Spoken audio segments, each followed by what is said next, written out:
Guys welcome back my YouTube channel. तो कैसे हैं आप लोग? उम्मीद है कि सारे लोग अच्छे होंगे मस्त होंगे और स्वस्थ होंगे। तो आज हम बहुत ही ज़्यादा मतलब ऐसी टॉपिक पे बात करने वाले हैं यार कि आज तक शायद किसी ने नहीं की होगी। ठीक है ना? तो हम ये कहने वाले हैं जैसे कि सबको पता है कि अभी प्रधानी का इलेक्शन होने वाला है और हम लोग उनको डट के सपोर्ट करते हैं। ठीक है गाइस, रियलिटी तो ये है कि जिनको हम लोग सपोर्ट करते हैं ना, वो हमारे कभी सगे नहीं हो सकते। पता है क्यों? उसकी क्लिप अभी दिखाएंगे आगे।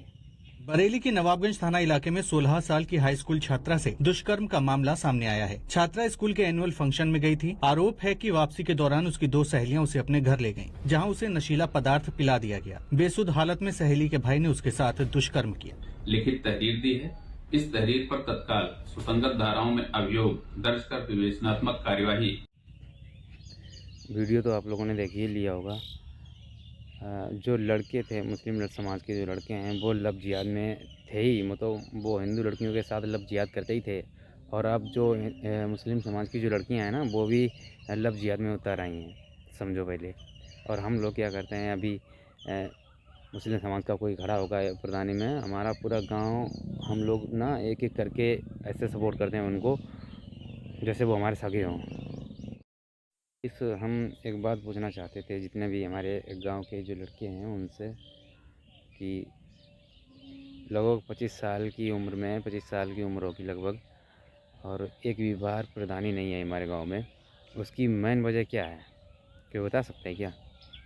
नहीं, मेन वजह ये है कि हम लोग ये सोचते हैं ना कि अगर वो कोई भी अगर इंसान खड़ा हो जाएगा, प्रधानी आ जाएगी, हमारे गांव में कुछ अच्छा हो जाएगा और जो प्रधान बनेगा शायद वो बड़ा हो जाएगा, मतलब उसके पास ज़्यादा पैसा हो जाएगा, ऐसा सब।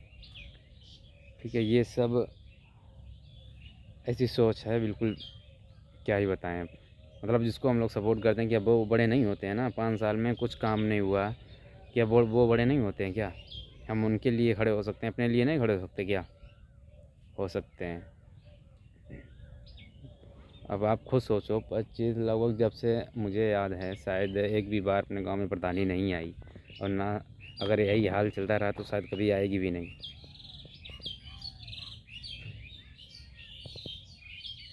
सब लोगों को एक साथ खड़ा होना पड़ेगा, तब जाके कुछ होगा।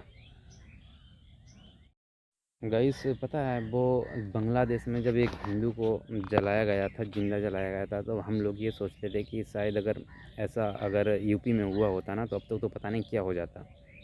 यूपी की सरकार जो है, पुलिस है, पता नहीं अब तक क्या करती। ठीक है, कुछ टाइम भी नहीं घटा, यूपी में हुआ 35 से 40 मुसलमानों ने मिलके एक हिंदू भाई को जान से मार दिया, पीटते पीटते जान से मार दिया। करके खत्म नहीं करा। इन्होंने लड़ाई बढ़ाई, अपने लोगों को फोन करके बुलाए। और आश्चर्य की बात यह है कि एक फोन पर इनकी इतना झुंड आ जाता है, 40-50, और वो लोग समझाते भी नहीं है, केवल मारने के लिए आते हैं वो। और मारने के इरादे से आए थे। अकेला देख के उस लड़के को पहले इनके घर में घुसे, यहाँ पे इस वाले घर के अंदर घुसे, यहाँ घुसे, तोड़ फोड़ की। माता जी को खूब बुरा मारा, उनका ब्लाउज तक फाड़ दिया गया था। और उसके बाद में उनके जो चाचा ताऊ थे उनको भी बहुत मारा। उन्होंने माफिया भी मांगी कि बच्चा है, छोटा बच्चा है, गुब्बारा गिर गया, पानी गिरा है, तो हम माफी मांगते हैं, हम हाथ जोड़ते हैं। लेकिन उन्होंने रहम नहीं किया।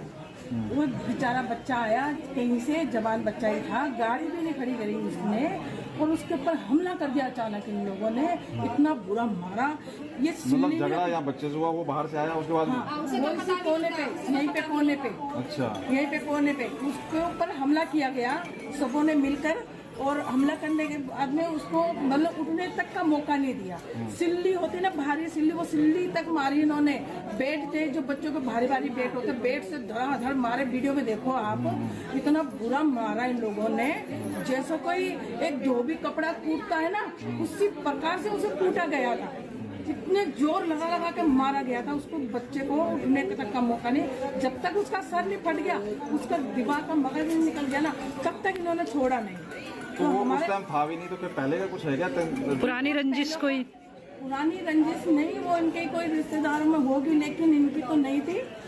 लेकिन ये कोई भी रंजिश हो, लेकिन ये नहीं है कि इंसान को खत्म कर दो आप। एक नहीं बात मतलब जैसे बच्चे के साथ क्या हुआ तो वो था भी नहीं वहाँ पे, फिर भी पहले से बना के बैठे हुए थे। बच्चा नहीं था वहाँ पे, लेकिन पता नहीं क्या खुंदक है इन लोगों को कि ये लोग जरा सा मौका ढूंढते हैं इंसान को खत्म करने का, कत्ल करने का। ये खतरा है, हम सब जितने भी हिंदू यहाँ रह रहे हैं सबों के लिए खतरा है। ये एक बार की बात नहीं, आए दिन जहाँ देखो वही यही कांड हो रहे हैं। कानून पकड़ के और उनके घर में घुसे, उनकी माँ का ब्लाउज फाड़ा गया और उनके जो बहनें मतलब घर में जो बहनें थीं, बेटी थी, उनके सबके साथ बदतमीजी की गई। हुआ ना यूपी में ऐसा। तो ये नहीं सोचना चाहिए कि मतलब हमारे यहाँ ऐसा कभी नहीं होगा। हम लोग उनको सपोर्ट करते हैं जो हिंदू समाज की बहन बेटी हैं, उनके साथ पहले लफ्ज़ियात करते हैं, उन्हें अपने जाल में फंसाते हैं, फिर उन्हें किसी ना किसी तरीके से मार देते हैं। हम लोग उनके साथ खड़े हैं। आज ये दिल्ली में हो रहा है, कल यहाँ भी हो सकता है। तो हम बस इतना ही कहना चाहेंगे कि यार सोशल मीडिया देखो, जो हो रहा है उस पर अमल करो, जो देखो समझो, अपने लोगों के लिए खड़े हो, अपने लोगों के लिए लड़ो। ये लोग हमारे कभी अपने नहीं होंगे, ना कभी हमारा साथ देंगे।